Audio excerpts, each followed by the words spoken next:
வெளியூர் பயணமா? ரிசர்வேஷன் கிடைக்கலையா? படிக்கட்டு ஏறி இறங்க ரொம்ப சிரமமா இருக்கா? டிராப் டாக்ஸி புக் பண்ணுங்க. ஒரு வழி கட்டணம் மட்டுமே. டிராப் டாக்ஸி, எங்கும் எப்போதும்.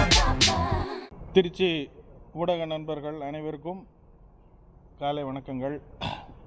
கடைசி 2-3 நாளாக தேர்தல் முடிவுகள் அறிவிக்கப்பட்ட பிறகு தமிழ்நாடு எங்கும் ஒரே பரபரப்பு.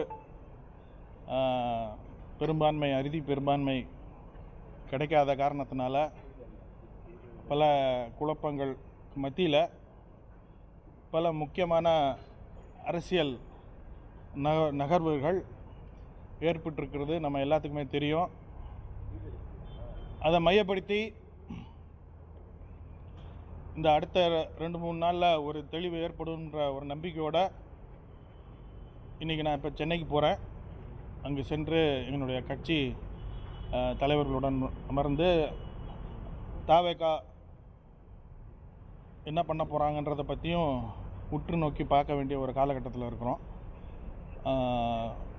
ஹோப்ஃபுல்லி, அதாவது அடுத்த 10 நாளைக்குள்ளே ஒரு அரசு பொறுப்பேற்றுக்குவாங்கன்ற நம்பிக்கையோடு இருக்கிறோம். காரணம்,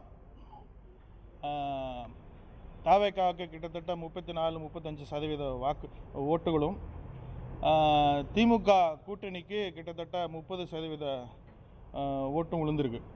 இது எதை காமிக்குதுன்னா, கிட்டத்தட்ட 65% வந்து ஆன்டி பிஜேபி இல்லைன்னா இந்துத்துவா சக்திகள் இந்த மாநிலத்தில் வேறு ஒன்றியக்கூடாது, கால் ஒன்றியக்கூடாதுன்ற ஒரு மாபெரும் நோக்கத்தோடு தான் வாக்களிச்சிருக்கிறாங்கன்றது இதில் நம்ம வந்து புரிஞ்சிக்க வேண்டிய மிக முக்கியமான பாயிண்ட். தாவேகாவாக இருக்கட்டும், திமுக மற்றும் கூட்டணி கட்சிகளாக இருக்கட்டும், எல்லாமே வந்து மத சார்பின்மையை மையப்படுத்தி ஒரு ஆட்சி இருக்க வேண்டும், மத நல்லிணக்கத்துடன் சமுதாயம் இருக்க வேண்டும் என்ற ஒரு உன்னதமான நோக்கம். அந்த பாரம்பரியத்தில் தான் கடந்த பல ஆண்டுகளாக தமிழகத்தில் நம்ம எல்லாரும் அண்ணன் தம்பியாக வாழ்ந்துக்கிட்டு இருக்கிறோம், அக்கா தங்கச்சியாக வாழ்ந்துக்கிட்டு இருக்கோம். இந்த சூழ்நிலை இக்காரணத்துக்கு கொண்டும் மதத்தின் அடிப்படையில், ஜாதியின் அடிப்படையில் நாம் வந்து உடைந்து விடக்கூடாது அப்படின்ற ஒரு முக்கியமான நோக்கத்திற்காக தான் காங்கிரஸ் கட்சியும் ஒரு மிக முக்கியமான முடிவை வந்து நேற்று எடுத்திருக்கு. ஸோ இந்த பின்னணியத்தில் தான் நான் இன்றைக்கி உங்களை சந்திக்க வந்திருக்கிறேன். இந்த மத நல்லிணக்கம், மதச்சார்பின்மை, இந்த விஷயங்களுக்காக நீங்கள் போய் அங்கே சேர்ந்துருக்கதா சொல்கிறீங்க. இந்த விஷயத்தை தாவேகா தலைவர் சொன்ன மாதிரி தெரியலையே. அதாவது போன கவர்மெண்ட் வந்து ஆன்டி பிஜேபி, திமுகவோட கூட்டணியில் இருக்கிறப்ப அதுதான் எங்களுடைய மெயின் நோக்கம். இப்போ தாவேகாவோட கூட்டணி சேர்ந்துருக்கிறதுக்கும் அதே காரணம்தான்.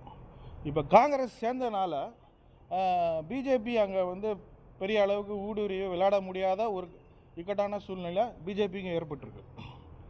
இதை வந்து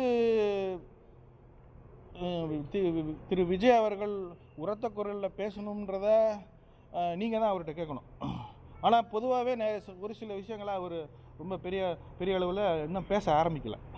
அப்படி இருக்கும்போது நீங்கள் எதை நம்பி அங்கே போய் சேர்றீங்க? நம்பலையே. இன்றைக்கி கிட்டத்தட்ட 65% மக்கள் தமிழ்நாட்டில் வந்து பிஜேபி இல்லைன்னா பிஜேபியுடைய கூட்டணி கட்சிகள் வேணான்னு சொல்லி தான் வாக்களிச்சிருக்கிறாங்க.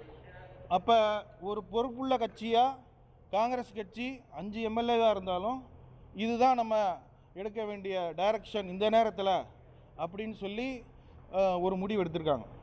தாவேகா மத சார்பின்மை அப்படின்ற ஒரு கொள்கையில் நாங்கள் முழு நம்பிக்கையோடு இருக்கிறோம், இந்துத்துவ சக்திகளோட சேர மாட்டோம்னு உரத்த குரலில் சொல்ல வேண்டியது அவங்களுடைய கடமை. இப்போ திமுக தயவில் நீங்கள் ராஜ்யசபா ஜெயிச்சிருக்கீங்க. இப்போ இந்த தாவேகோட போனது நீங்கள் முழு மனதாக இருக்கிறீங்களா? அதாவது அரசியல் சூழ்நிலைகள் மாறுறப்ப வந்து தனி ஒரு மனிதன் வந்து ஏற்க முடியாதுன்னு நம்ம சொல்ல முடியாதுல்ல. இப்போ லோக்சபாவில் வந்து 39 பேர் ஜெயிச்சிருக்காங்க. இப்போ கூட்டணி மாறிடுச்சு, அவங்களுடைய நிலை என்ன? அதையும் நீங்கள் சேர்த்து கேட்கணும்ல. கடைசியாக நான் வந்து ராஜ்யசபா எம்பி ஆகியிருக்கேன். இதுக்கு முன்னாடி இப்போ சிட்டிங் எம்பி 39 பேர் இருக்காங்களே லோக்சபா. இப்போ இந்த கூட்டணியிலே தான் துணை முதல்வரும் திரு உதயநிதி ஸ்டாலினும் அவரும் ஜெயிச்சிருக்கிறார். இப்போ காங்கிரஸ் வெளியில் போயிடுச்சுன்றனால அவர்கிட்ட நம்ம போய் இந்த கேள்வி கேட்க முடியுமா? கூட்டணி வாக்குகள் மூலமாக தான் அவரும் ஜெயிச்சிருக்கிறார்.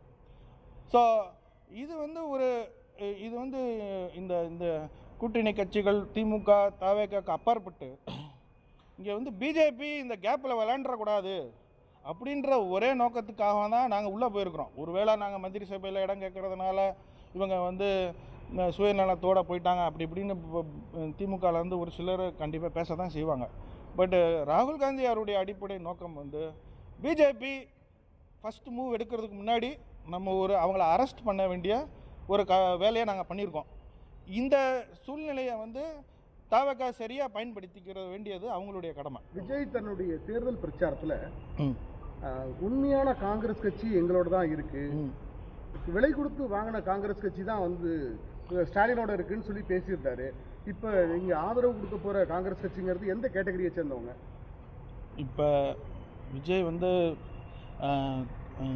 அதாவது தேர்தல் பிரச்சார நேரத்தில் எல்லா கட்சி தலைவர்களும் ஏகப்பட்ட பஞ்சு டயலாக் விட்டுருக்காங்க. புரிஞ்சுக்கிட்டீங்களா? இந்த பஞ்சு டயலாக்குக்கெல்லாம் இப்போ நம்ம எடுத்து வச்சு பிரித்து பேசிகிட்டு இருக்க வேண்டிய காலகட்டம் இது கிடையாது.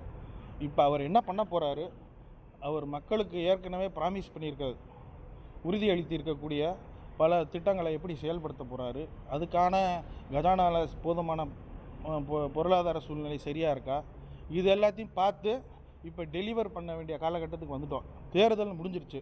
தேர்தலுக்கு முன்னாடி பேசின எல்லா பஞ்சு டயலாக்கையும் இப்போ நம்ம அப்படியே ஒதுக்கி வச்சுட்டு அவங்க கொடுத்த அந்த உறுதி, அதாவது இந்த ப்ராமிசஸ் கேரண்டிஸ் எதுவும் கொடுத்துருக்காங்களா அதை ஃபஸ்ட்டு நம்ம செக் பண்ண வேண்டியது தான் நம்மளுடைய வேலை.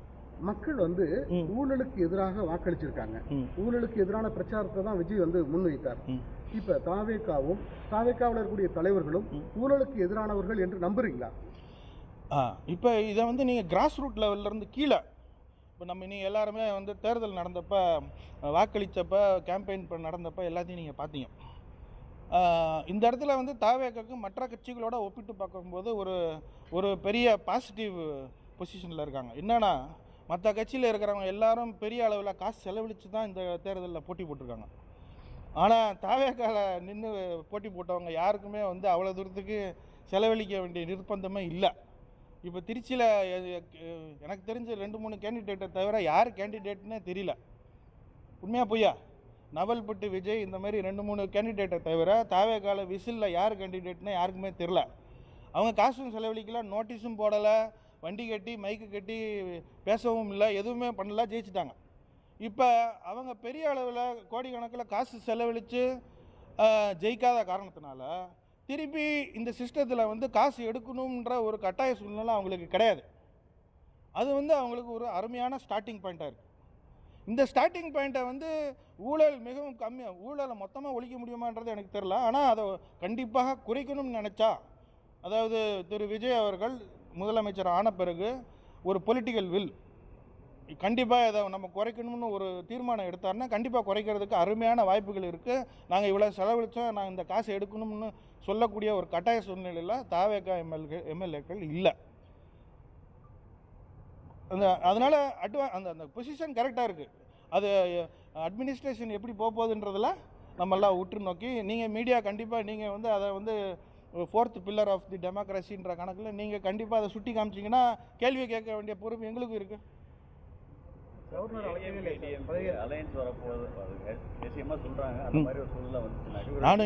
நானும் நேற்று நைட்லேருந்து நியூஸ் மீடியாவில் பார்க்குறேன், ரெண்டும் கூட்டணி அமைக்கிறதுக்கு வாய்ப்பு இருக்குன்ற மாதிரி சொல்கிறாங்க.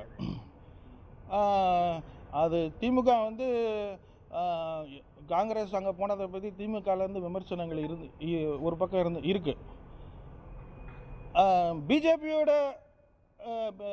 நேரடி தொடர்பில் கூட்டணியில் நின்ன ஒரு கட்சியோட திமுக போகுதுன்ற ஒரு அந்த மாதிரி ஒரு நியூஸ் வரதே வந்து ரொம்ப தவறான ஒரு விஷயமா நீங்கள் பார்க்கலையா?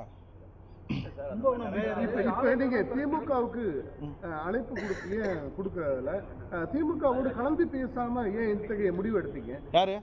காங்கிரஸ் கட்சி திமுகவோடு கலந்து பேசுவதற்கு முன்பு அல்லது திமுகவோடு கூட்டணி கட்சிகளோடு கலந்து பேசுவதற்கு முன்பு காங்கிரஸ் கட்சி ஏன் இப்படி தன்னிச்சையாக ஒரு முன்முடிவு எடுத்தாங்க? அதாவது இந்த திமுக கூட்டணியில் திமுக தான் மதச்சார்பின்மைக்கு கரெக்ட், நீங்கள் புரிஞ்சுச்சு. திமுக கூட்டணியில் திமுக தான் பிரதான முக்கியமான கட்சி.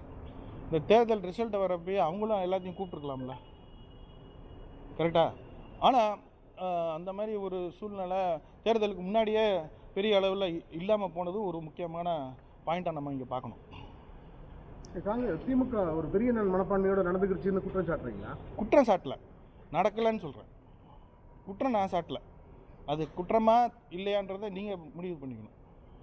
கும்பகோணம் மேயர் வந்து பதவியில் சொல்லி திமுக வலியுறுத்துறாங்க. கும்பகோணம் மேயர் அது இந்த சூழ்நிலையில் அப்படிதான் இருக்கும். இல்லை கூட்டணி கட்சியில் கூட்டணி கட்சி சார்பாக தான் மேயர் ஆனது. ஆமாம், நமக்கு மேயர் கொடுத்தாங்க. அது விலகம்னு சொல்லி கவுன்சிலர்ஸ்லாம் இன்னைக்கு வந்து அது லோக்கல் பிரச்சனை. அவங்க வந்து அவங்களுக்கு நம்பர்ஸ் காமிக்க முடியலன்னா கண்டிப்பாக போகணும். சரி, இப்போ நீங்கள் 5 பேர் சேர்ந்து அங்கே பெரும்பான்மை இல்லாமல் இருக்கு, அது எப்படி சமாளிப்பார்? அதாவது பட்சத்தில் உங்கள் முடிவு என்னவா இருக்கும்? இங்கே பாருங்கள், ஃபஸ்ட்டு எடுத்த உடனே பிஜேபி இதில் விளையாடாமல் இருக்கிறதுக்காக தான் நாங்கள் எடுத்த இந்த முடிவு. ஒரு எம்எல்ஏ வச்சுட்டு பிஜேபி எப்படி விளையாடும்? வெயிட் பண்ணுங்க. பிஜேபி மற்ற மாநிலங்கள்லாம் எம்எல்ஏவே இல்லாமலும் விளையாண்டுருக்காங்க, புரிஞ்சுக்கிட்டீங்களா? அந்த மாதிரி சித்து விளையாட்டுகள்லாம் இங்கே பண்ணிடக்கூடாதுன்றதுக்காக வேண்டி தான் காங்கிரஸ் மாதிரி ஒரு நேஷனல் பார்ட்டி உள்ளே இறங்கின பிறகு இன்னும் சொல்லப்போனால் ஆன்டி பிஜேபி ஸ்டாண்ட், பிஜேபி தமிழகத்தில் காலி ஒன்றிடக்கூடாதுன்ற மிக முக்கியமான உன்னதமான நோக்கத்தை தான் திரு மு.க. ஸ்டாலின் அவர்களும் கடைசி 5 வருஷமாக முன்னிறுத்தி அரசியல் செஞ்சோம். கரெக்டாக? அப்போ இந்த நேரத்தில் எங்களுக்கு வெளியிலேருந்து கூட நாங்கள் தாவேகாக்கு சப்போர்ட் பண்ணுறதுக்கு ரெடி. ஆனால் பிஜேபியை உள்ளே விடக்கூடாதுன்ற அளவுக்கு நம்ம இந்த நேரத்தில் ஒரு முடிவு எடுக்கிறது தான் பிஜேபியை தடுத்து நிறுத்துறதுக்கான முழு வேலை. அப்படி தான் நான் யோசிக்கிறேன். காரணம் என்னென்னா, திரு ஸ்டாலின் போன்ற ஒரு எக்ஸ்பீரியன்ஸ்டு அனுபவமிக்க ஒரு அரசியல்வாதியவே கவர்னர் மாதிரி, ரவி மாதிரி ஒரு கவர்னரை போட்டு உருட்டுன்னு உருட்டுனாங்க. அதனால் பிஜேபி வந்து எல்லா விதத்துலேயும் எப்படி சிக்கல்களை ஏற்படுத்தலாம், இந்த தமிழகத்தை எப்படி சின்னாபின்னமாக்கலாம். 65% வந்து ஒரு ஆன்டி பிஜேபிக்கு ஓட்டு போட்டிருக்குன்னா நிதானமாக இங்கே ஒரு 4-5 வருஷம் வந்து முழுசாக இங்கே ஆட்சி முடிகிறதுக்கு விட மாட்டாங்களா, இல்லைனா அந்த வர லோக்சபா எலெக்ஷனுக்குள்ளே இங்கே என்னென்ன குழப்பங்கள்லாம் ஏற்படுத்தலாம் அப்படின்றது அவங்களோட ரொம்ப வருஷமாகவே அவங்க வெயிட் பண்ணிக்கிட்டு இருக்காங்க.